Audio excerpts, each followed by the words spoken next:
Hello and happy Wednesday. I hope you're ready to continue what we learned about ancient Greece. Do you remember who Greece fought against yesterday? Oh, Arno! Yes, Jennifer? It was the Persians. Why, you're correct. The Persians did fight against ancient Greece in our lesson yesterday on the First and Second Persian War. Today, we're going to continue going through Section 1. We will be covering this section called Athens Rivals Sparta. We last left off on page 330 in your textbook on the second column. Today, we're going to go through that second column of page 330 and page 331. If you don't have your textbook out at this time, please pause the video and get your textbook out because we're going to look at a map.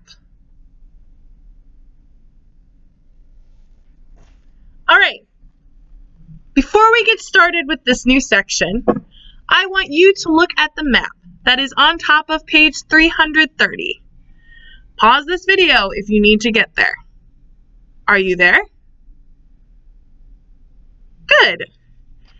You can see it in the red, the path that Xerxes' army took, and the red dotted line, the path the Navy took from the Persian Navy.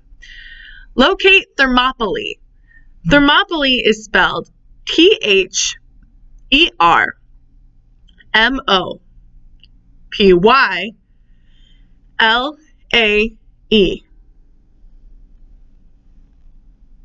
Do you see it? I also located it. This is where King Leonidas and the 300 Spartans fought bravely. If you follow that red line down towards Athens, you will hopefully see Salamis, S-A-L-A-M-I-S. It is at that battle that the Second Persian War ended. Hopefully you can also see the narrow piece of water, the Strait of Salamis, where boats might have gotten stuck and trapped, a strategy that proved very useful for the Greeks. All right, on to Athens rivals Sparta. After defeating the Persians, Athens entered into a golden age. Pericles, the kid who had watched the battle at Salamis, rebuilt the city, and its wealth and power increased. Greece has two city-states that are powerful now. Athens has the strongest navy, and Sparta has the strongest army. Each one of them wanted to be the ultimate supreme leader of Greece. After the Persian War, Athens formed an alliance with other city-states. An alliance is when a group of countries or city-states work together and have a peaceful relationship. They support each other in what they want to do, and they will defend each other as well if they need to.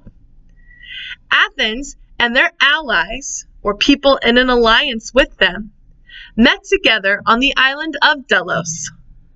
Because of this, their alliance is called the Delian League. Take this time to once again look at the map at the top of page 330. I am also looking at it. Locate the Delos Islands. D-E-L-O-S. I see them. Think about how it might be helpful for Athens and their friends to meet on this group of islands away from the mainland. Athens had the strongest navy. Think about what we learned about Sparta. Was Sparta's navy powerful? No, it was not. They had a powerful army. By meeting on an island, they were able to keep Sparta and other city-states away from their meetings. Back to the text. We're at the top of page 331. Members in the Delian League promised to protect one another from Persia and provide ships and money for defense.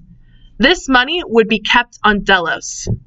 Altogether, there were 150 members in this league, and all were supposed to be equal with one another. Athens, however, is the most powerful of these city-states. They, with their strong navy, protected traders and travelers across the Aegean Sea. Locate the Aegean Sea, A-E-G-A-E-N. Oh, I'm sorry, I spelled that wrong. A-E-G-E-A-N. Locate the Aegean Sea on that map on page 330. You can see where that is located. By helping protect people in their alliance on the Aegean Sea, Athens was able to protect grain supplies coming in from the Black Sea. Move your finger along the water from the Aegean Sea to the Black Sea, and you can see the pathway that they would have taken in order to get there. Having a contact to those grain supplies from the Black Sea was very important for ancient Greece, as it's how they got their food. Food is kind of important. Even though the city-states in the Delian League were supposed to be equal, Athens ran it like it was in charge of everyone. They forced some cities into the league, and they wouldn't let others leave, even if it meant that Athens had to attack them and force them to stay. That's not the purpose of an alliance. You don't attack people that are supposed to be your friends so that they'll still stay your friends. That doesn't work. Athens would often request money from other city-states to help build up Athens' navy, instead of pooling together everyone's ships. Even though they were no longer fighting against Persia at this time, Athens still took the money. Athens also forced league members to use Athenian currency. In 454 BC, leaders from Athens moved the money from the league in the island of Delos to Athens. They used this to rebuild Athens. Remember, Persia had burned Athens in the Persian War, the Second Persian War. But Athens used the money from the Delian League to rebuild the Acropolis and Athens. If you looked at the Google Earth links that I gave you last week, or the places I asked you to look at, I asked you to look at the Acropolis. On top of the Acropolis is the Parthenon. This is the temple to Athena, the patron goddess of Athens.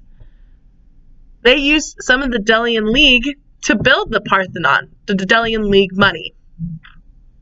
If you want to see it, a picture of the Acropolis is on page 331. They took this money to make this Acropolis look fabulous, and parts of it are still standing today. While Athens had the Delian League, Sparta had already formed their own alliance on the Peloponnesian Peninsula, called the Peloponnesian League. Very original name. But remember, the Peloponnesian Peninsula is that main part of Greece that is mostly surrounded by water.